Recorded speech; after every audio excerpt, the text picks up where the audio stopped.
네, 여러분 반갑습니다. 지금 통전적 선교 신학의 한계점들에 대해서 살펴보고 있고요. 이 강의는 교재 현대 선교의 목표들 부록에 나와 있는 그런 내용을 다루고 있습니다. 부록에서 여러분들이 그 원고를 찾아보시면 되겠습니다. 지난 강의에서는 통전적 선교 신학이 어떤 과정을 통해서 태어났고 동전적 선교 신학의 어떤 역사적 그 흐름을 보면서 그 한계점을 보았고요. 이번 강의에서는 성경 속에서 과연 통전적 선교 신학을 어떻게 평가할 수 있을 것인가라는 것을 좀 생각해 보겠습니다.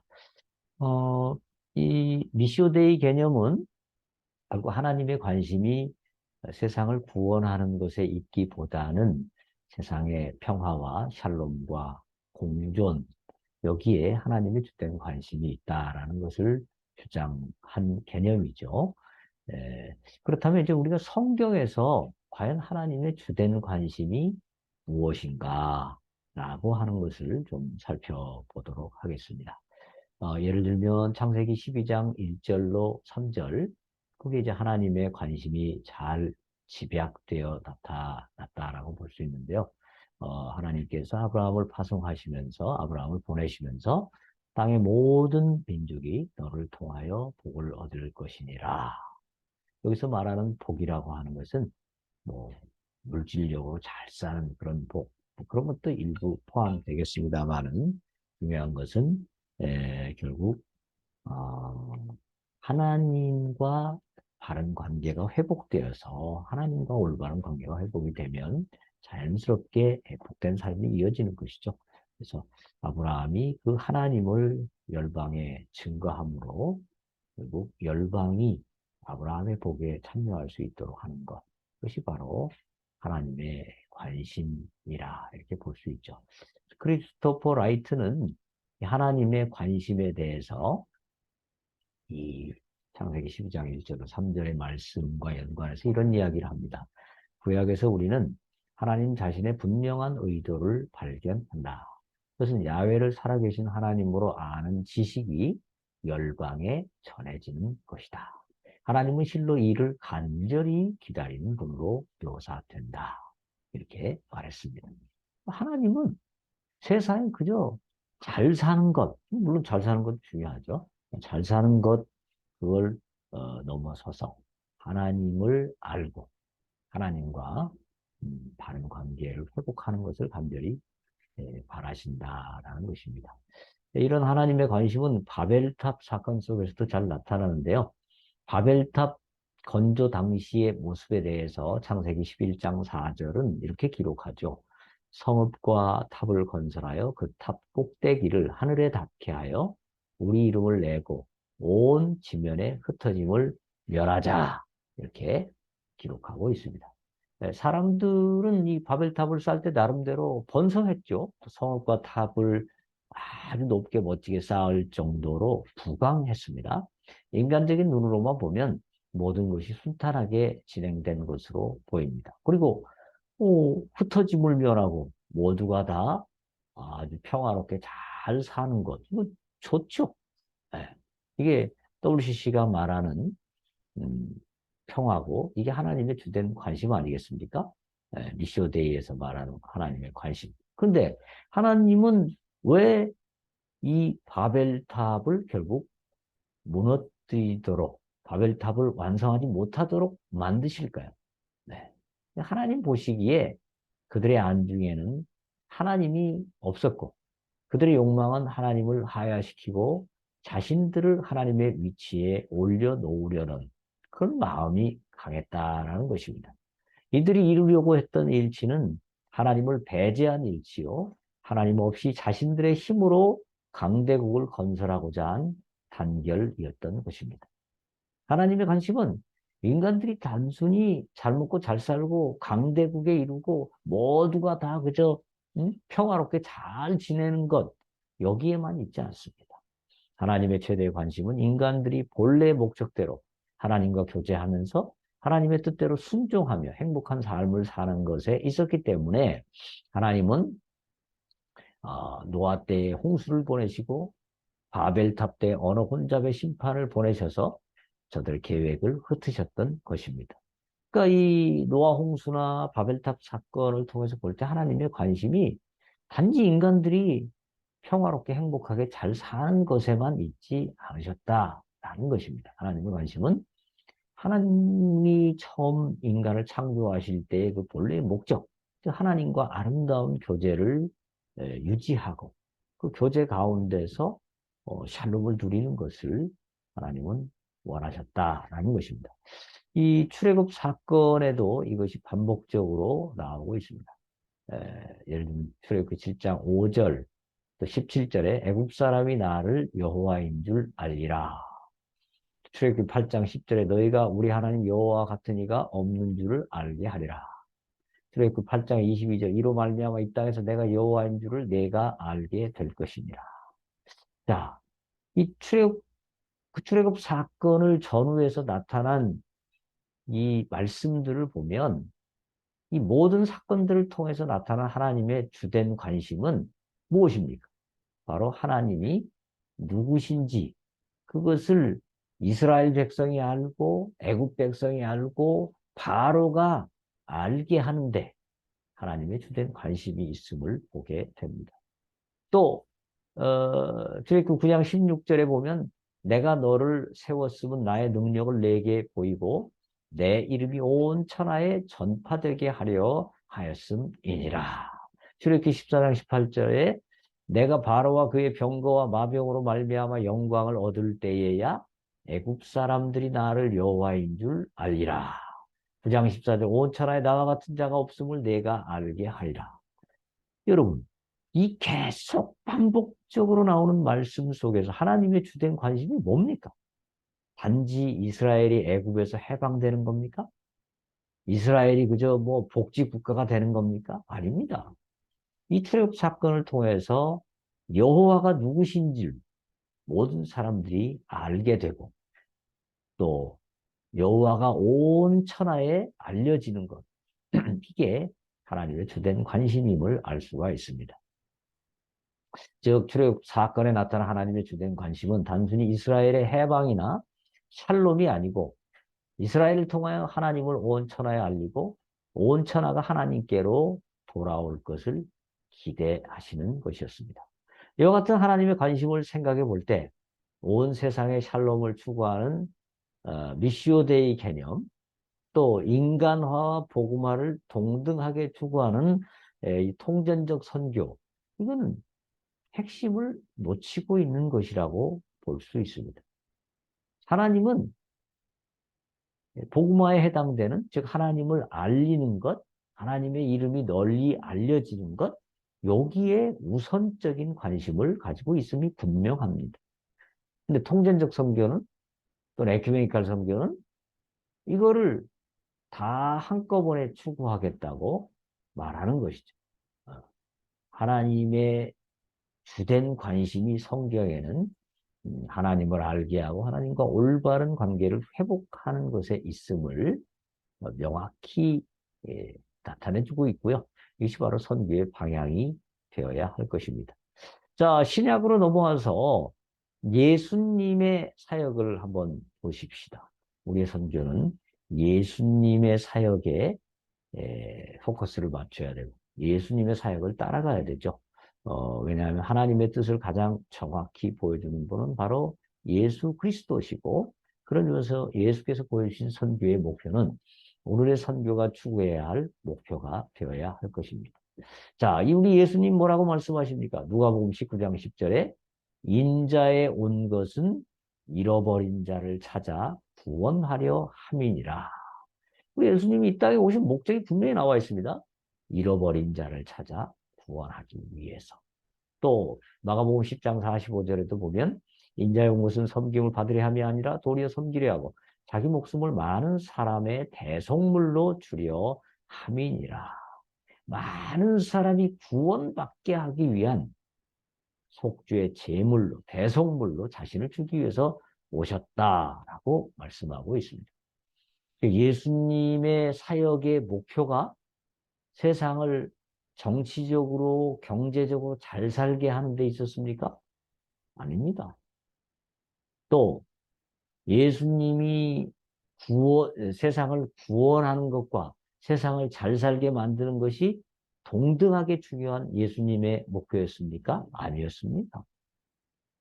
예수님의 사역 목표는 철저하게 잃어버린 자를 구원하기 위함이다. 이렇게 성경은 말씀하고 있습니다. 자, 누가복음 4장 18, 19절에 보면 예수님이 처음 나사렛 회당에 들어가셔서 말씀을 읽어주시죠.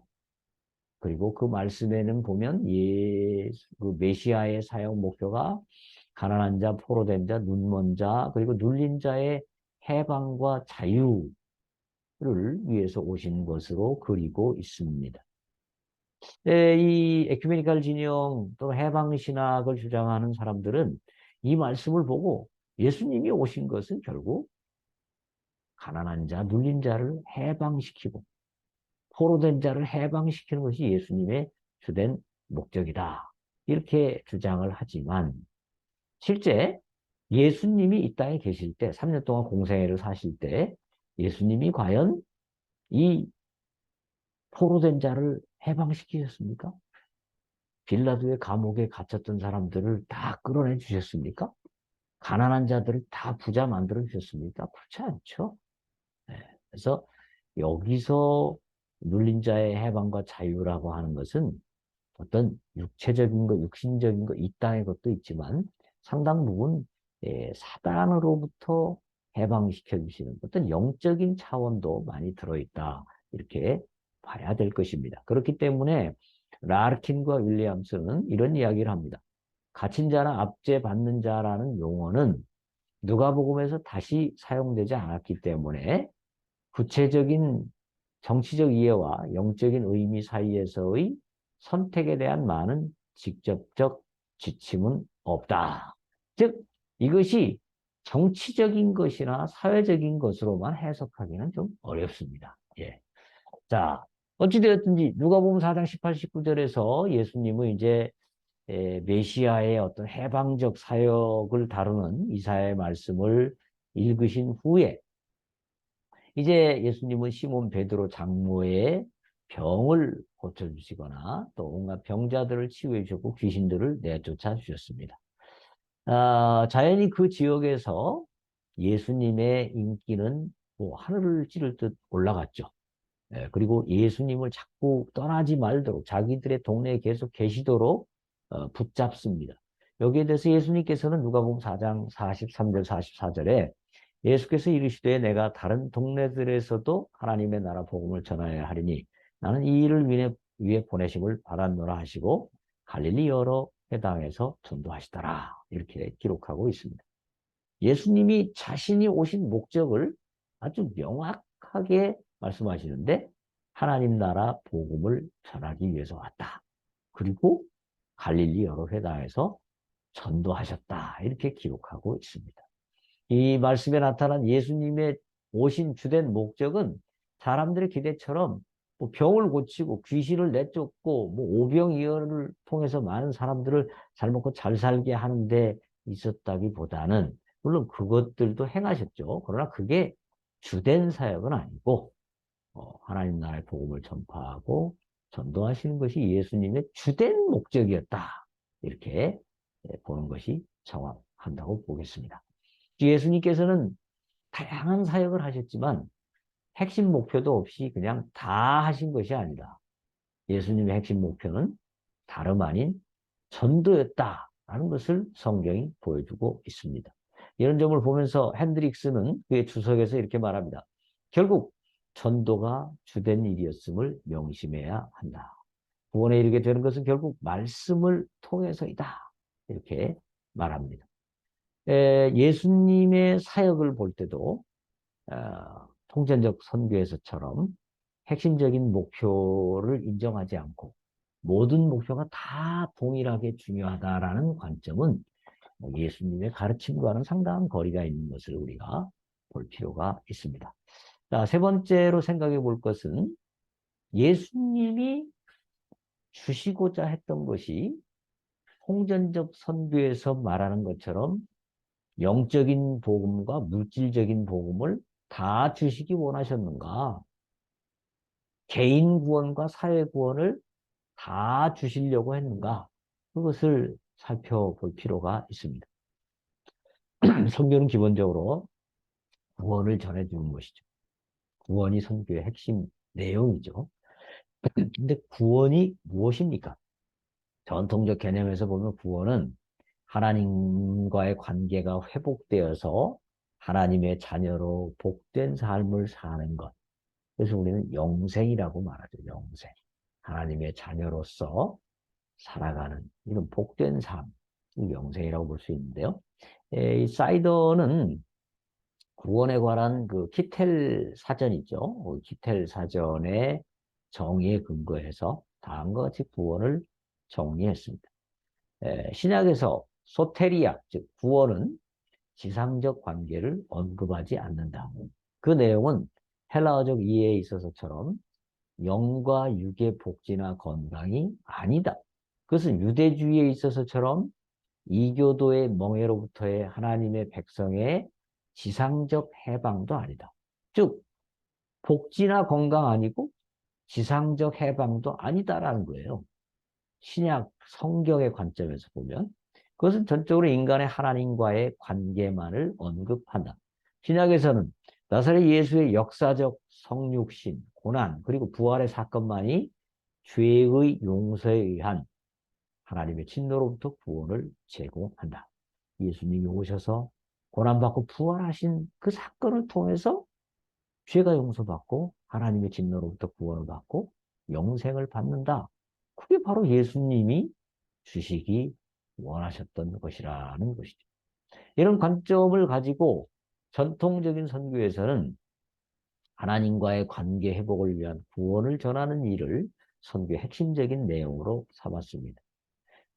전통적인 선교에서도 당연히 뭐 고아원도 세우고 병원도 세우고 학교도 세우고 물질적인 것도 도움도 주고 사회 변화를 위해서 열심히 노력했죠. 그러나 그것이 선교의 핵심 사항은 아니었죠. 선교는 항상 영혼을 구원하는 데 핵심적인 관심을 두었던 것입니다.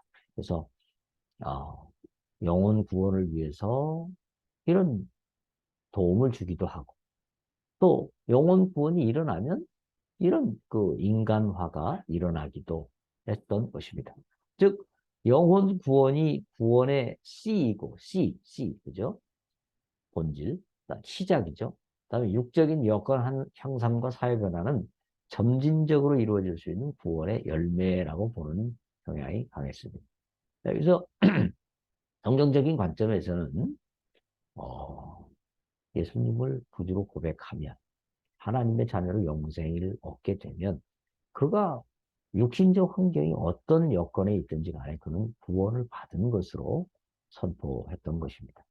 요한복음 6장에 의하면 군중들은 오병이어 기적을 체험하고 난 이후에 예수님을 자신들의 왕으로 삼기 위해서 온갖 노력을 기울였습니다. 왜 이스라엘 백성들은 예수님을 그렇게 열심히 쫓아다니면서 왕이 되어달라고 말했을까요? 이유는 간단하죠. 예수님을 왕으로 삼으면 빵 문제가 해결될 것 같고 질병 문제가 해결될 것 같고 로마 압제로부터 벗어날 수 있을 그런 기대를 하기 때문이었습니다. 그러나 예수님은 자신을 따르는 그 사람들에게 너희들이 나를 찾는 까닭은 떡을 먹고 배부른 까닭이다. 이렇게 말씀하시면서 자신에게 정치적 혁명과 그것을 통한 번영에 대한 기대를 갖는 것을 은근히 책망하셨습니다. 그리고 요한복음 6장 27절에 썩을 양식을 위하여 일하지 말고 영생하도록 있는 양식을 위하여 하라. 이렇게 말씀하시면서 제자들이 또 백성들이 추구해야 될 길은 바로 영적인 삶, 영생임을 말씀하셨던 것입니다. 또 떡을 요구하는 군중들에게 예수님께서는 내 살을 먹고 내 피를 마시는 자는 영생을 가졌고 마지막 날에 내가 그를 다시 살리리니 내 살은 참된 양식이요 내 피는 참된 음료로다 이렇게 말씀하셨죠. 여기서 우리는 예수님이 백성들에게 참으로 주시고자 원하셨던 것이 무엇인지 그것을 파악할 수 있죠. 그것은 바로 다름 아닌 영생이었고 영생을 위해서 자신의 살과 피를 나누어 주셨던 것입니다. 물론 예수님께서 먹을 수 있는 떡도 주셨고 병 치유도 해주셨고 친구가 되어주기도 하셨죠. 그러나 그 모든 것들이 다 동등한 중요성을 지닌 것은 아니죠. 백성들이 원하는 것을 다 들어주려고 하면 예수님이 왕이 되시는 것이 가장 효율적인 방법이었을지 모릅니다. 하지만 예수님은 그 육신적 문제, 이 땅의 문제를 해결하는 거기 그 방안, 그 제안을 거절하시고 자신이 주실 수 있는 것은 영생을 위한 떡이며 백성들 역시 그것을 추구해야 한다 하는 것을 강조하셨습니다. 결국 이제 하나님께서 관심 가지셨던 것, 또 예수님께서 관심 가지시고 우리에게 주시려고 했던 것, 이런 것들을 다 종합해 본다면 통전적 선교신학은 성경적 지지를 받기에는 상당한 한계가 있다는 것을 우리가 좀 살펴볼 수가 있겠습니다. 예, 여기까지 하도록 하겠습니다.